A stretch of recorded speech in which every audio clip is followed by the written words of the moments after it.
자, 그렇다면 여러분들의 유방암이 노출된 이유에 대해서 우리는 한 번쯤 되짚어 봐야 하고 우리의 자녀들에게도 피임약의 그 위험성에 대해서 경고해야 할 책임이 있습니다.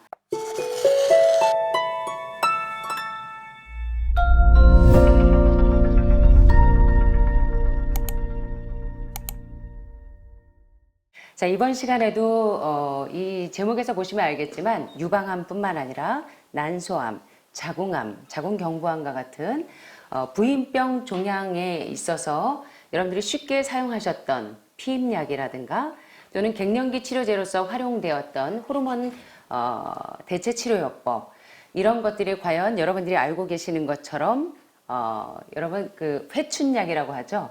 대개 호르몬 대체 치료요법을 일컬어 회춘약이라고들 많이들 표현하시는데, 과연 호르몬 대체요법이 그리고 피임약이 여러분들 건강에 어떤 작용을 미치는지, 이번에도 역시 이번 시간에도 인도의 아유르베다 의학의 대가이신 안드레아스 모리츠 선생님의 건강과 치유의 비밀에서 제가 중요한 부분들을 발췌해서 여러분들과 함께 천연치유요법을 한번 공부하는 시간을 갖도록 하겠습니다. 자, 1부에서는요, 피임약이 유방암을 일으키는지에 대한 여부를 여러 가지 논문과 학회 보고를 통해서 한번 살펴보도록 하겠습니다. 여기 보시는 것처럼 미국에서만 약 1,500만 명의 여성들이 피임약을 복용하고 있습니다. 한국에서도 마찬가지죠. 많은 대다수의 여성들이 피임약을 한 번쯤은 다 복용해 보셨을 겁니다. 피임약은 원치 않는 임신을 예방하는 가장 쉬운 방법 같지만 사실은 가장 위험한 방법입니다. 자연적인 피임 방법은 최소한 성공률이 같고 비용이 전혀 들지 않지만 좀처럼 공개되지 않죠. 보건당국자들이 피임약의 심각한 부작용을 거듭거듭 경고함에도 불구하고 피임약은 최고의 안전한 피임법으로 간주됩니다. 피임약을 꾸준히 복용하는 여성은 그렇지 않은 여성보다 특별히 혈액순환 장애가 많이 일어나는 순환기에 질환이 있을 수가 있고요. 또 간 기능이 많이 떨어지는 간에 종양이 생기기가 쉽고, 또 간헐적인 두통이 오기가 쉽고, 또 자꾸 마음이 어두워지는 이런 우울증이라든가 심지어는 암에 걸릴 확률이 피임약을 사용하지 않는 여성보다 훨씬 더 높은 비율을 차지하는데요. 피임약을 사용할 때의 위험에 대해서 살펴보면 나이가 들면 들수록 피임약을 사용할 때 우리의 건강을 해치는데, 도표를 보시는 것처럼 30, 40세의 피임약을 복용하는 여성들은 피임약을 비사용하는 사람들보다 30, 40대의 피임약을 복용하는 여성들은 심장마비로 사망할 확률이 무려 3배 정도 도달합니다. 40대가 넘었지만 여전히 피임약을 복용하는 여성은 피임약을 사용하지 않는 여성들에 비해서 고혈압, 고혈당, 고지혈증 같은 상고병에 노출될 위험이 무려 6배가 높습니다. 또한 피임약 비사용자에 비해서 40세가 넘었지만 여전히 피임약을 복용하는 여성들은 뇌졸중, 중풍, 모야모야와 뇌경색과 같은 이러한 질병에 노출될 위험이 4배 이상이 높아집니다. 또 피임약을 사용하지 않는 여성들에 비해서 사용하시는 분들의 복용자들은 혈전증이나 색전증의 위험이 무려 5배 이상이나 높습니다. 자, 그런데 충격적인 보도들이, 기사들이 미국의 여러 신문에서 보도가 됐는데요. 1996년 8월 피임약이 유방암을 일으키는 무엇과 같아? 여러분들의 유방암이 사실은 우리가 젊었을 때 우리 아이를 출산하기 전에 사용했던 피임약이 유방암을 일으키는 시한폭탄과 같다는 충격적인 기사가 여러 신문 기사마다 넘쳐났습니다. 자, 여러 기사들을 한번 캡처해 봤는데요. 자, oral contraceptives and breast cancer risk among younger women. 자, 구강 피임약은 경부 피임약과 또 유방암의 위험, 어디 사이에서? 젊은 여성들 사이에서 경부 피임약과 유방암의 위험에 대해서 이제 기사들이 노출이 되는데, 자, 최근에 기사를 보면 미국에서 recent oral contraceptive use and risk of breast cancer, 최근에 경부 피임약 사용이 유방암의 위험과 어떤 상관작용이 있는지를 보도한 기사들, 또 oral contraceptives, menopausal hormone Replacement Treatment and Breast Cancer Risk. 이게 뭐예요? 피임약, 경부 피임약과 또는 갱년기, 폐경기의 호르몬 대체 치료와 및 유방암의 위험의 상관관계에 대해서 많은 기사들이 공통적으로 소개하고 있는 내용은 무엇이냐면 결론은 피임약이 유방암을 일으키는 무엇과 같더라? 시한폭탄과 같다는 충격적인 기사가 신문마다 소개되었습니다. 영국에 있는 옥스퍼드에 있는 암연구재단인 ICRF에 의해서 수행된 4년간의 연구 결과 15만 명 이상의 여성들로부터 수집한 피임약에 대한 역학 증거를 재분석해 보았더니 결과는 모든 사용자들이 피임약 복용을 멈춘 뒤에 10년까지도 피임약을 복용하다가 멈춘 뒤에 10년까지도 유방암에 걸릴 위험이 무엇하더라? 증가한다는 결론을 보여줍니다. 참 충격적인 사실이죠. 여러분이 왜 이렇게 알 수 없는 삼중 음성이나 허투 유방암에 노출되었는지 사실은 우리가 처녀 때 또는 아이를 출산한 이후에 사용했던 피임약 사용이 아주 지배적인 영향을 미쳤다는 사실을 깨닫게 됩니다. 1996년 NC에 실린 이 연구에 따르면 피임약을 복용하는 여성들은 유방암에 걸릴 위험이 몇 프로 증가하더라? 25% 증가하고 그 위험은 투약을 중단한 후에도 최대 5년 동안 여전히 몇 프로가 증가하더라? 16%가 증가하더라. 자, 네덜란드 암연구소에서 수행된 또 다른 대규모 연구는 20세 이전에 피임약을 복용하기 시작한 소녀들이 유방암에 걸릴 확률이 몇 배가 더 높다는 것을 보여주었다. 무려 20세 이전에 피임약을 복용하기 시작한 소녀들이 유방암에 걸릴 확률이 몇 배가 더 높더라? 3.5배가 더 높더라. 자, 여기 보도된 내용들을 보면 이 결론적으로 we conclude that 4 or more years of OC use, especially partly before age 20, is associated with an increased risk of breast cancer developing at an early age.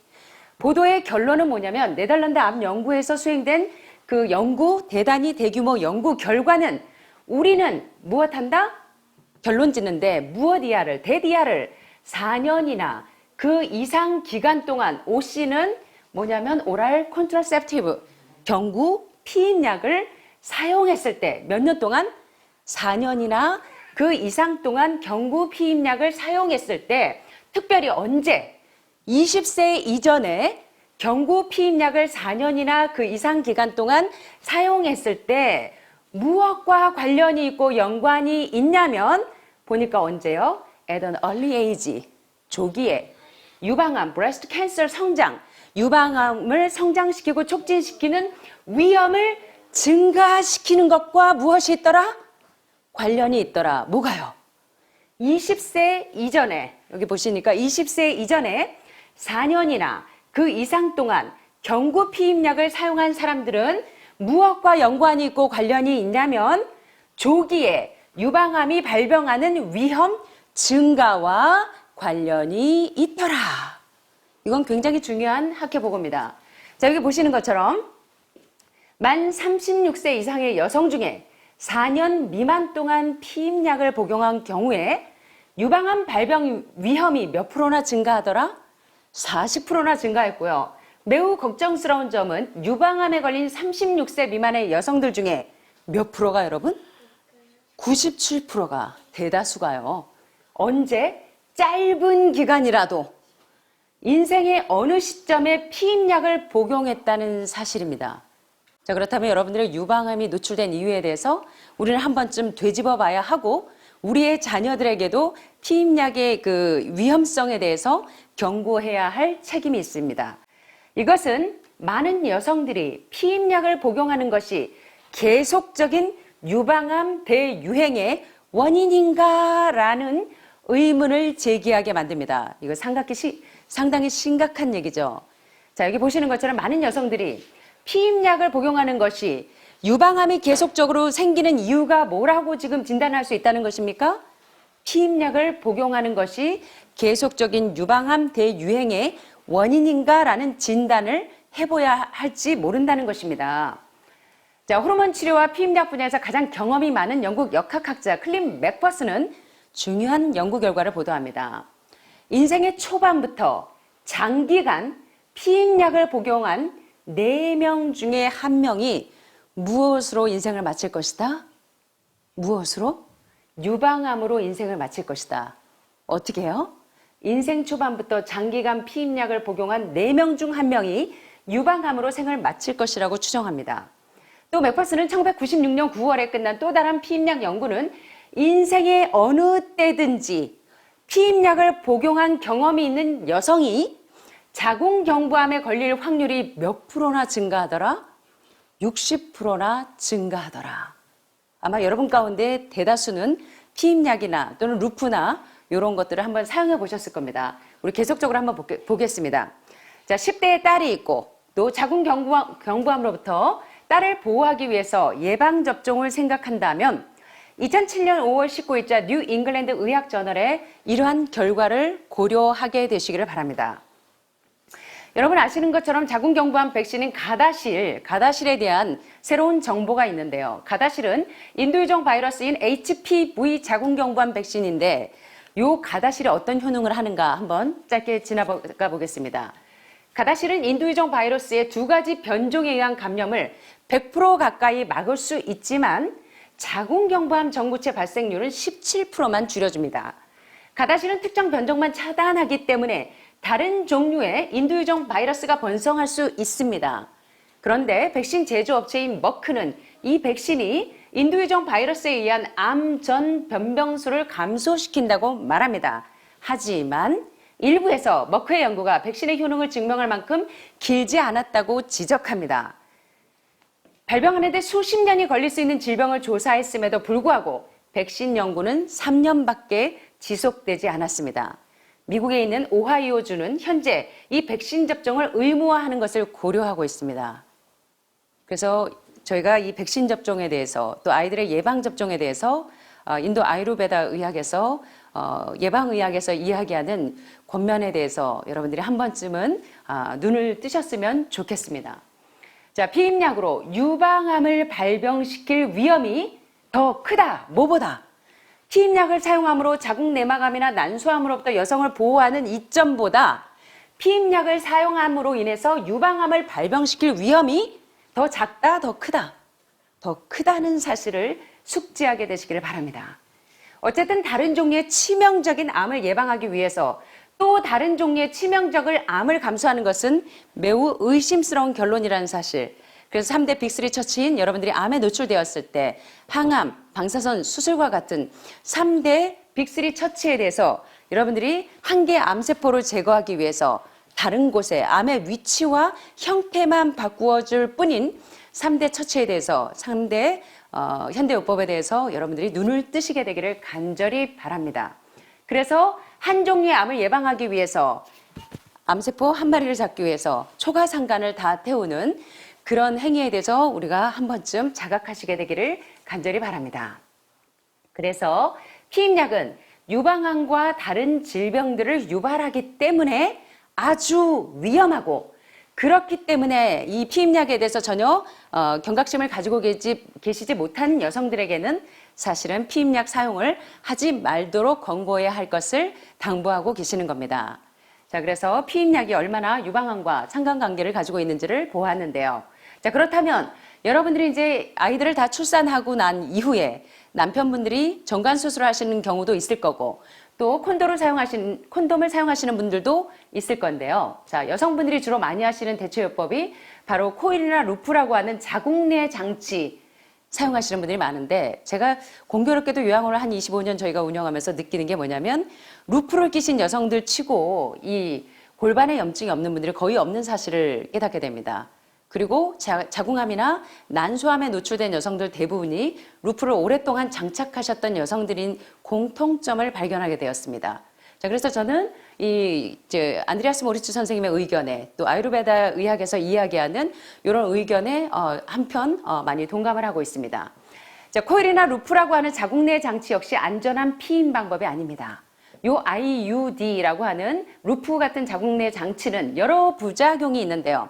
아마 여러분들 한 번쯤은 루프를 껴보신 분들이 있으실 겁니다. 루프 꼈을 때 하체가 매우 묵직하고 매일 생리전 증후군 같은 증상이 오고 늘 마음이 좀 불안하고 뭔가 몸이 예를 들어 소변 카테터 하나 껴 있어도 소변 주머니 달고 있어도 불편한 것처럼 루프를 장착하신 분들이 상당히 그 몸이 썩 쾌적하지 않은 상태인 것을 경험들 해보셨을 겁니다. 이와 같이 루프나 코일과 같은 자궁 내 장치는 여러 가지 부작용을 초래하고 있습니다. 1974년 랜싯의 보고서에 의하면 다른 종류의 피임법을 사용해서 임신한 여성들의 유산율 17%와 대조적으로 IUD, 다시 말하면 루프와 같은 그런 자궁 내 장치를 하고 임신이 된 여성들은 50% 더 많은 유산을 할 가능성이 있다고 합니다. 또 루프를 사용하는 사람들 사이에서 골반 염증이 상당히 많이 흔하고요. 또 다른 문제로는 경련이 자주 오고 또 허리에 요통이 많이 있습니다. 그리고 자궁 외에 임신 위험이 있고 자궁이 천공되는 경우가 많고 관성불임 발생률이 증가하기도 하고 피부에 발진이 일어나기도 하고 감염 가능성이 많이 증가하는 사실을 보게 됩니다. 자, 위험한 질병이 아닌 임신을 유방암이나 자궁경부암, 뇌졸중, 혈전증 등의 발병으로 목숨을 잃는 것보다 덜 해로운 것으로 생각하신다면 여러분 집중하시게 되기를 바랍니다. 경구 피임약이나 IUD와 같은 자궁 내 어떤 이런 장치들 같은 고도의 침습성 피임법을 피하는 것이 여러분이 유방암이나 자궁암이나 난소암으로부터 보호받을 수 있는 좋은 방법이라는 사실을 기억하게 되시길 바랍니다. 그래서 여기 보면 밀드레드 잭슨의 책에 보면 멘탈 버스 컨트롤이라고 하는 정신적 산화 제한이라는 책을 추천하고 계시는데요. 저도 이 책을 좀 찾아보려고 인터넷에 싹 검색을 해봤는데 책은 찾을 수가 있는데 책 내용을 발췌할 수가 없었고 구입처가 상당히 찾을 수가 없었습니다. 그래서 이제 가까운데 외국에 사시는 분들은 밀드레드 잭슨의 이 책을 아마 구하시기가 좋으신 분들은 구하셔서 보시면 상당히 도움이 되시리라고 생각합니다. 자, 그래서 밀드레드 잭슨은 이런 방법을 권유합니다. 원치 않는 임신을 피하기 위한 가장 오래된 방법인 정신적인 산화 제한을 추천하고 계시는데요. 정신적인 산화 제한은 매우 효과적이고 비용도 들지 않고 부작용도 없습니다. 자, 그리고 밀드레드 잭슨의 소책자 이 멘탈 버스 컨트롤에서 몇 분 안에 이제 가장 좋은 적합한 피임법을 배우실 수가 있겠고요. 또 다른 방법으로는 여성이 임신 가능한 날짜를 결정할 수 있는 배란기 측정기가 있습니다. 이 배란기 측정기는 침 한 방울만 있으면 배란기를 측정할 수 있는 그런 도구들이 현재는 많이 나와 있죠. 또 페르소나라는 또 다른 피임법도 있습니다. 이 페르소나의 컴퓨터화된 작은 장치가 간단한 소변 검사를 통해서 임신이 위험할 수 있는 날들을 여성에게 알려주게 되죠. 페르소나는 지침에 따라서 사용하면 93%에서 95% 정도 안전하게 피임을 할 수가 있기 때문에 이런 페르소나나 또는 이런 배란기 측정기를 활용하시게 되면 안심하고 여러분들이 임신을 피할 수 있는 방법을 배우시게 될 겁니다. 물론 어떤 경우에도 콘돔은 대안으로 남아 있는데요. 또 남성분들이 정관 수술하시는 걸 상당히 어려워하시는데 사실 이제 이런 방법들을 활용하시면 좋겠고요. 대개 지금 이제 여성들이 오랜 기간 동안 4년 이상 피임약을 복용했을 때 또는 생애 어느 시점에 피임약을 복용했을 때 지금 유방암이나 난소암이나 자궁경부암과 어떤 밀접한 상관관계를 가지고 있는지를 살펴보았는데요. 이러한 사실들에 대하여 여러분들이 이제 다 출산 이후이기 때문에 안심하시는 나이라고 할지라도 여러분들의 자녀들이나 사위들이나 우리의 후세대들에게 건강에 좋은 피임법들을 잘 지도해 주신다면 아주 유익할 거라고 생각합니다. 감사합니다.